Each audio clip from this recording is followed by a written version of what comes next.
नबी के दहाई में हालात नासाजगार होने की वजह से जो है आर्य समाज का स्कूल जो है श्रीनगर के डाउनटाउन में बंद हुआ था और उसके बाद यहाँ पर नक्शबंद नाम का एक स्कूल चल रहा था जो यहाँ पर लगभग 3 डेकेड्स तक चला और उसके बाद फिर से एक बार फिर आर्य समाज ने इस बिल्डिंग पर जो है कब्जा जमा लिया। और हमारे साथ मौजूद है यहाँ की प्रिंसिपल, इनसे हम बात करेंगे। 3 साल का अरसे के बाद जो है एक बार फिर आर्य समाज का स्कूल जो है वो खुला। तो मैम पहले डिटेल्स में बताइए क्या हुआ था, क्यों बंद हुआ था स्कूल? जी, जैसा कि आप सब जानते हैं, माइग्रेशन से पहले यहाँ पर सारे school, maximum schools Arya Samaj के चलते थे।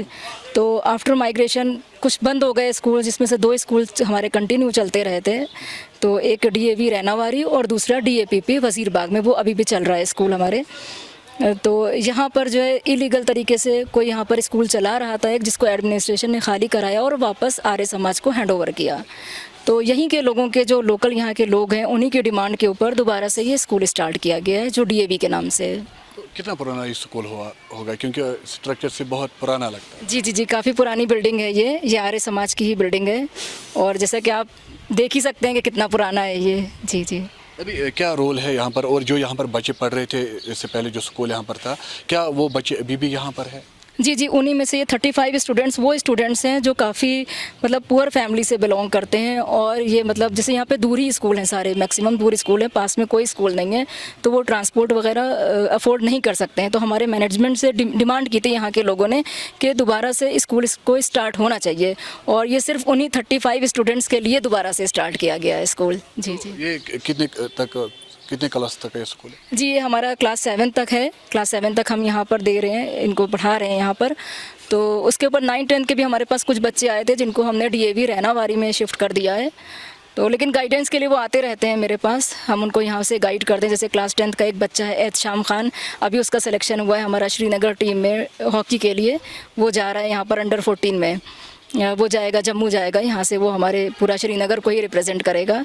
और जैसा कि आप जानते हैं कि मतलब 35 स्टूडेंट्स है, रोल बहुत कम है, लेकिन हम लोग पूरा फोकस करते हैं क्वालिटी एजुकेशन के ऊपर। क्वांटिटी ज़्यादा, हम क्वालिटी पे फोकस करते हैं। तो ये बताइए कि फैकल्टीज़ कितनी है यहाँ पर और क्या क्या सहूलियात है यहाँ के बच्चों के लिए? जी, यहाँ पर हमारे 60 टीचर्स हैं और 8वीं मैं हूँ, मैं पढ़ाती भी हूँ, क्लासेस भी लेती हूँ और साथ में एडमिनिस्ट्रेटिव वर्क भी देखती हूँ। तो हमारा फोकस यही है कि इनको हम सही गाइडेंस दें, पूरा ओवरऑल पर्सनालिटी इनकी डेवलप करें। जिसको स्पोर्ट्स में एडवाइस चाहिए थे, हम स्पोर्ट्स का भी कराते हैं यहाँ के ऊपर, आपने अभी देखा ही होगा ग्राउंड में। और उनको हमारा मतलब करिकुलर एक्टिविटीज़ हैं, उनमें भी हम चाहते हैं आगे रहें। डिबेट कंपटीशन, स्पीच कॉम्पिटिशन्स, इस तरह के सारे कॉम्पिटिशन्स। और साथ में मतलब जिसको जिस फील्ड में इंटरेस्ट है, किसी को सिंगिंग में है, डांसिंग में है, जिसमें भी हम उसको पूरा गाइडेंस देना चाहते हैं। तो क्या आप ये स्कूल को हाई स्कूल बनाना चाहेंगे? जी, बिल्कुल हम बनाना चाहेंगे। और अभी तो हमारा इसमें बोर्ड के साथ नहीं है रजिस्ट्रेशन, लेकिन इंशाल्लाह फ्यूचर में हमें करना है इसको। खाली मतलब 10 तक नहीं, हम 12 तक ले जाना चाहते हैं इसको। जो यहाँ पर स्टूडेंट्स पढ़ रहे हैं, तो क्या कमी है उनमें, क्या पर्सनालिटी उनमें डेवलप करने की कोशिश चल रही है अभी? और ये साथ ही साथ ये भी बताइए कि किस क्लास से यहाँ के जो स्टूडेंट्स हैं वो किस क्लास से बिलोंग करते हैं? जी, काफ़ी मतलब लोअर क्लास से हैं यहाँ पर बच्चे। और जितना बच्चों को मैंने देखा है, मैंने समझा है अभी 5 महीनों में, तो बच्चे काफ़ी इंटेलिजेंट हैं, लेकिन इनको सही गाइडेंस की ज़रूरत थी। तो मैं उनको यही समझाती हूँ कि भाई एजुकेशन से बढ़ के कुछ नहीं है।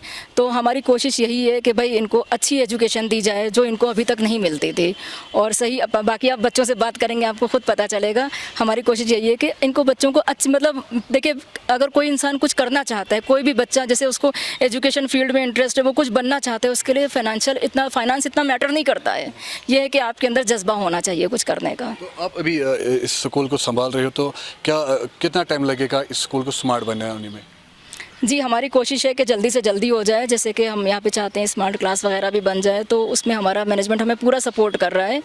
और हमारी कोशिश है कि जल्दी से जल्दी मतलब नए सेशन से हम लोग एक नई तरह से आए यहाँ पर। जो एडमिशन जो होगा वो कैसे होगा? क्या यहाँ पर कोई स्पेशल एडमिशन होगा यहाँ के गरीब बच्चों के लिए?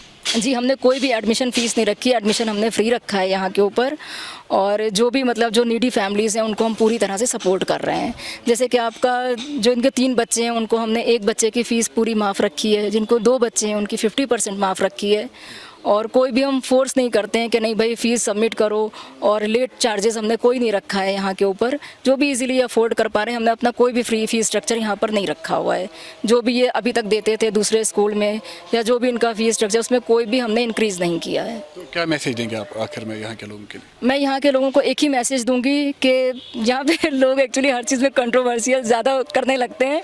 मैं एक ही मैसेज दूंगी कि ये बिल्कुल सेकुलर एटमॉस्फेयर में यहाँ पर बच्चों को हम क्वालिटी एजुकेशन दे रहे हैं, और यहाँ के बच्चों को मैं एक ही बात कहूँगी कि ज़्यादा से ज़्यादा अपनी मतलब एजुकेशन पे फोकस करना चाहिए, अपनी पढ़ाई पे फोकस करो और आगे बढ़ो। आज दुनिया कहीं से कहीं जा चुकी है, लेकिन हम लोग अभी कुछ छोटी मोटी चीज़ों में ही अटके हुए हैं।